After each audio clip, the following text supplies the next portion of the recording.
In this video, we're going to have a quick look at how to set up push notification for Android. And after today's video, you will also be able to send out your first notification. So basically, if you go to the Backendless Android SDK documentation to the messaging API, you go down to push notifications, you'll see push notifications setup Android. And there they give you step by step on how you should set up. And the first part is to log into Google Services Console. So if you click on that link, it will take you to a page that looks like this. And if you're not logged in, make sure you log in there. There should be a sign in button there. As soon as you sign in, you'll get to this page. So if you go down to your Backendless SDK, you'll see that's the same page. They basically tell you should select Android app and then click on that one and so forth. So we're going to do this quickly. We're going to pick a platform. We're going to say Android app. And then it wants your app's name. So if I quickly go back to my new application that I just created. So I call this one Notification Introduction. And you'll basically see the only thing that I've done here is to go into build.gradle, and I've added that compile statement there, so I've got access to all of my Backendless libraries. In the application class, I've got an onCreate method. I've set my URL. I've initialized my app to use Backendless. I'll come back to this method. And in my manifest, I've set up the permission to use the internet, and I've set up my application class. So that's basically all I did here. Also, on the main activity, we'll have two buttons. First, to register a device for push notifications, and then send out a push notification. So in my main activity, I've got those two buttons, the register button and the BTN send push. I've linked up to them, and then I've got the set on click listeners for both of those buttons. So what I want here is my package name there. So that's my package name. I'm going to copy the package name. And then my application name is Notifications Introduction. So if I go back to the website quickly, let's just call this one Notification Introduction. The package name. So there's my package name. Just copied and pasted. And you can select your region there. So for me, it's going to be South Africa. And then I'm going to say choose and configure services. Okay, and then you'll get to this page. And after getting to this page, you'll click on cloud messaging there. And you'll say enable Google Cloud Messaging. And now if you go down, you'll see two very important keys. You've got a server API key and you've got a sender ID. Okay, so on the Backendless website, you can see there, they tell you go there. This is your server API key. This is your sender ID. And then they tell you go into your settings or go into manage app settings to mobile settings, and you need to add the key there. So let's quickly do that. So on your application, you're going to click on manage there, and you're going to go down until you get to mobile settings. I just want to delete that one there. So you're going to have nothing there at this stage, and you're going to say add keys. And then they want the secret key there. So the secret key will be this API key. So you're going to copy it there and then just paste it there. And the nice thing about this is for every channel, you can have a different account on Google. But I'm going to use all my channels with the same account from Google and say save. And after saving now, you can see this is my key and it's a star there, which means that for all my channels, I'm going to use that same key, so this same server API key. Now this sender ID is also very important. So maybe just make a printout of the screen if you've got to this part. There is a way to also go back and see where you've got your keys. But take a screenshot of this and save it somewhere so that we can use it later on. So I'm going to keep open this page so that I can get the sender ID later on. So now if I go back there, my key is set up. So I can basically now go to messaging there. And then let's just look at the steps again. So they tell you set up your API key. And then when you register your device, you should do this. And then if you go down a bit, there's a manifest configuration. So this configuration is very important. So I'm going to copy the first part there, add the following permissions. Go to your Android application, and in your manifest file, you need to add that permissions right there. So you'll see that we've got that users internet now for 2 times there. And then you can see these are all the permissions and the stuff that we need to basically send and receive notifications. So you'll see that everywhere there's app package name. So we're going to change that one now. Let's just go back to the site quickly again. And then they say also add this receiver declaration into the application element in the manifest file. So I'm going to copy that whole part there, go to my application, and just before your application tag closes down after the last activity, you can place that receiver there. So now what we need to do is to copy my package there. So I'm going to copy the whole qualifying package name there, com.whatever you've got there. And then on the app package name, that whole part there should be replaced by your package name. So the same thing there. And everywhere you see that, so at the bottom also, you can see there's also an app package name. So make sure that you replace all of those there, and then you're set up and ready to go. So I'm just going to run this quickly. Right, so we can see that there's no errors. So let's go back to business. Everything is set up now, so now we can start with the coding. So just keep open this page so that we can get that sender ID. And if you go to this part, to messaging on your app, you will see that there's some channels there, or that you can add some channels there or delete the channels. And you'll see there's a default channel there. So what we basically need to do, and this is basically what I've done there in the main activity, there's two buttons. We need to first register a device, and after a device or devices has been registered for a certain channel, we can start sending push notifications. So online, you can create a new channel by just clicking on the plus there, and you can type your channel name there. But in coding, like we did with the classes, if the channel does not exist and you're sending or registering a device to a specific channel, that channel will get created. And then online, I can click on default and I can send out a message to that specific channel as well. Or I can do it in coding. So it's up to you how you want to do this. So we could have had here, let's look at the rugby team. So I could have a Stormers rugby team there, for example. And I could have, let's say, a Blue Bulls rugby team, for example. So I've got Stormers, I've got Blue Bulls there. So all my supporters for Stormers will be registered for the Stormers channel. All my Blue Bulls supporters should be registered for the Blue Bulls channel. So when I want to send out information about the Stormers, I can just go to that channel and send out, and only the devices that's registered for Stormers will get that message. So I'm going to delete that. That's just an example. Okay, so let's see how we can register devices for a new channel. So what I want to do now is quickly go to my application class there. I will just quickly show you this method at the bottom. So this is the create method, and it creates a new date for me. So you can look at this method. You can copy this method if you want to use it, or maybe you've got something else on where you can create a normal date. So you can see it's java.util.date that we're going to use there. So if you've got another way or another method that creates a date for you, you can use that method. So I've just created this method for, maybe there's somebody that doesn't know how to create a date, then you can basically to this method just pass in the day, the month, the year, the hour of the day, the minute, and the second, and then it creates a new date object for you. And why do I need this? For my push notifications, when I register a device, I can register a device for a specific time, which means that, let's say after a year, you want to basically remove the devices from the channels and they must register again. So it's up to you what you want to do there. So we need to create a date object to basically tell when should this device expire. So if we go to the main activity, I'm just going to have a date object there. So let's just say date java.util and call it date. And I'm going to set the date there, date equals, and now it's my application class dot the method create, and then I'm just going to take a random date there. So it's the day, then the month, then the year, let's say 2030, hour of the day, minute of the day, second of the day.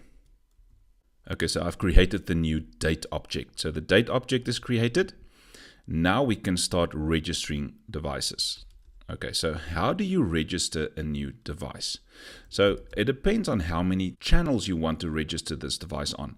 If it's only one channel, it's quite easy. But if you want to do a bit more channels for a specific person, or maybe just one also, you can do the same thing. Alt-Enter for the import there. So you need a list of channels that you want to register for. So I'm going to say channels, let's call it channels just call it channels equals new array list, and this will also be of type string, and that's the array list that I'm going to use. And then to this channels, I'm going to add, let's call it a default channel. And remember, that one will automatically be created for you. It's already there online. So, and then you can add as many channels as you want. So let's just call it all, or all users, or we can just use stormers, for example. So if maybe I want to create an all type of channel where we can send to all of the users, or just to the stormers. So for this user, then we will register this device for a channel called all, and we'll register it for a channel called stormers. Right, so now we've created the channels. We know which channels we want to register this device for. So now you're just going to use the library and say backendless.messaging library, and you're going to call register device. Now you'll see there's a few constructors there that you're going to use. So I think it's going to be that one, but we'll type it as we go. So the first part is I need to have my GCM sender ID. So you remember on the website, this sender ID, that's the one you need. So I'm going to copy that sender ID, go back, must be a string, and paste it there. So that's the very first thing you must have. You must have a sender ID. And then you need to pass in, the next part is basically a list of all the channels that you want. You can see you can also just pass in one channel if you want it, just a normal string. But if you want more than one channels for this specific user to be registered, or this specific device to be registered, then you list the channels in a list, obviously. So my list is then called channels. And then the second or the third argument there will be the expiration date. And you remember that object that we created there called date, so that's the expiration date. And then the very last argument will be going into the background using the new async callback. And now these async callback, it just works like all of the others we have used so far. So it's basically backendless.messaging, register the device using this key that we've got from the website, the sender ID, and then the channels that you want the guy to be registered for, then the date, the expiration date, and then it goes to the background and it registers this new device. So there I'm just going to say toast, and I'm going to say device successfully registered. And let's go there also and just show the toast there. If something went wrong there, we'll say error and plus fault.get message. Right, and then that is it for registering a device. So let's quickly run this. I'm going to run this now, and this is linked to a button now, to the register or the register button. So we'll see if it runs now. We want to click on that register button and see if it creates something for us online. So if we go back, you'll see that I've got only one channel there, and that's called the default channel. So now encoding, it should add an all channel and a stormers channel. So let's just quickly have a look at where's the application. It's running, so I'm going to say register device. It says device successfully registered, which means that going online should now give me an all channel and a stormers channel.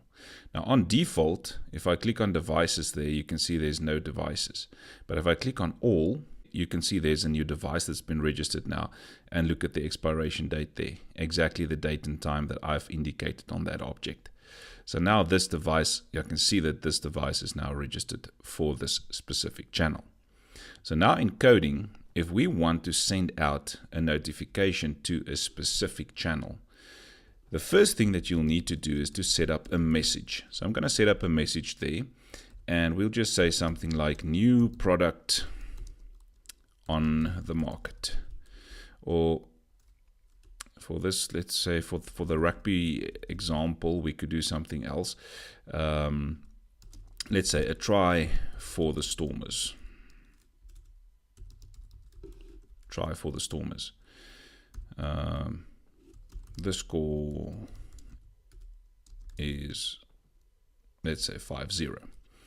Okay, so that's the message. So the first thing is the message. Then we need to use publish options object. So we're going to say publish options, whatever you want to call it. Let's call it publish options as well, equals new publish options.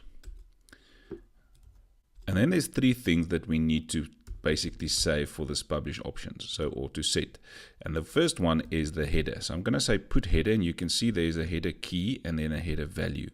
So the first header, and you must type it exactly like this. It's going to be Android ticket text. Now that's normally for the older type of phones. So the ticket text, but whether you're coding this for an old or a new phone, you must have these values. And let's just say try for the Stormers. Okay, and then I'm going to say publish options again, and we're going to put another header there. And the header that we want to put for the second one is the content title, and that's the title for your notification. So let's say also try for the Stormers. And then we'll have another one there, a put header, and that header will be Android content text, and that will be the text for the content. And I'll show you on the notification now where it shows that part. So for the content text, try for the Stormers, her banner just over for a try, 50, something like that. Okay, so there's the message. And then we've got a ticket text, which we won't actually see on newer phones at all. And then we've got a title and we've got text. So that's very important that we set that up before we start sending the message. And then we can just say backendless.messaging.publish. Now the first argument will be the channel that you want to pass this to. So let's say all. We're going to send this to all, or maybe just the Stormers. So I'm going to say Stormers there. And then the second argument will be your message. So that's the message that we've declared at the top. That one there. That's my message. And then the next argument will be your publish options, your object there that you defined. And the last argument will just be going in the background again with the new async callback. So that's basically all for sending out a message. So this is the channel. I'm going to send out to the Stormers channel this message with these publish options, and then it goes into the background and it starts doing it. So I'm going to just say the message successfully sent,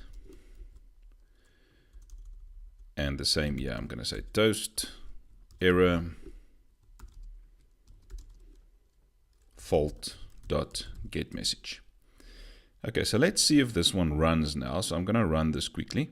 If I click on push a notification now, and you'll see as soon as the toast shows, the notification starts at the top.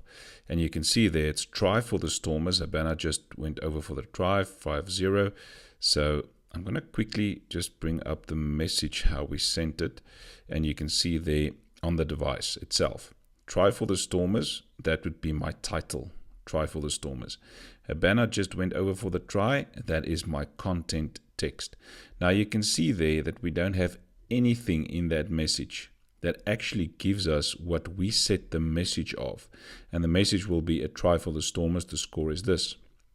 So in the next video, I'll show you how can we retrieve this message, and we can do a few things with this specific message. So we'll get back to this one later on. But for now, you'll get your notification. You'll get your notification. And then when you click on your notification, it will take you to the app. So we'll see in a new video how we can redirect your application to a specific page, for example. So for now, if I just say send push notification, you'll see as soon as we've seen the toast there, the notification basically comes through. Now we can also do or try sending it out online. So let's go to the all channel now, and we'll go to devices. I'm going to choose this device that's listed there currently. Let me just see there. My site is very, very slow today. So let's just select the device there, and then I'm going to type my message here. I'm just going to say hello There's the ticker text, hello. There's the title, the same as encoding, and the content text. Not sure what the sound alert is. And then I can say publish the message, and then it says the notification has been sent. And there you can see I've already got that notification. There it is, hello and hello. So directly from this console of ours, we can also send through messages to specific devices or to specific channels. If you go to the messages and you can see the channels there, there's the headers, and these headers must be the exact same as the headers that we placed there, for example. So this is just basic notifications. We'll do a next video where we look a bit, or go a bit deeper into how to send through notifications.